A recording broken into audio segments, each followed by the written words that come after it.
முருகன் அருளால் முடியாதது ஒன்றுமில்லை. இன்னைக்கு செவ்வாய்க்கிழமை முருகனோட அருளால் நமக்கு என்ன மெசேஜ் கொடுக்குறாருன்னு பார்க்கலாம். யாரெல்லாம் இந்த மெசேஜ் பார்க்குறீங்களோ கமெண்ட் செக்ஷனில் ஓம் முருகான் டைப் பண்ணுங்க. முருகான்னு நம்பி இருக்க ஒவ்வொருத்தருக்குமே அவங்களோட வாழ்க்கையில் சாப்பிட்ற சாப்பாட்டுக்கோ உடுக்கிற உடைக்கோ இருக்கிற இடத்துக்கோ எப்போவுமே முருகன் குறை வச்சதே இல்லை. இப்போவும் உங்கள் கூடயே தான் இருக்காரு.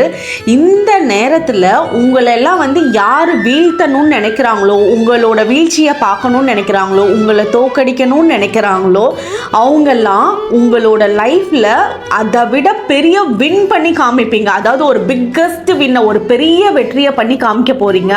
அதுக்குண்டான ஒவ்வொரு படியா நீங்க இப்ப எடுத்து வச்சிட்டு இருக்கீங்க. அந்த இடத்துல முருகனோட அருள் பயங்கர ஸ்ட்ராங்கா இருக்கு. அதனால யாரெல்லாம் உங்களை லோவா பார்க்கணும்னு நினைச்சவங்களுக்கு அவங்க எதிர்பார்க்காத அளவுக்கு அவங்களே ஆச்சரியப்பட்டு போற அளவுக்கு உங்களோட வாழ்க்கையில ஒரு பெரிய நிலையை அடைய போறீங்க. அதுக்குண்டான ப்ராசஸ் இந்த டைம்ல இருக்கு. நீங்க இதுக்குண்டான வேண்டுதல் முருகன்கிட்ட வச்சிருக்கிறது எல்லாம் அவர் கேட்டுட்டு தான் இருக்காரு. நேரம் காலம் பார்த்து உங்களுக்கு அந்த வெற்றி உங்களோட கையில ரொம்ப சீக்கிரமா வரப்போகுது. ஓம் முருகா.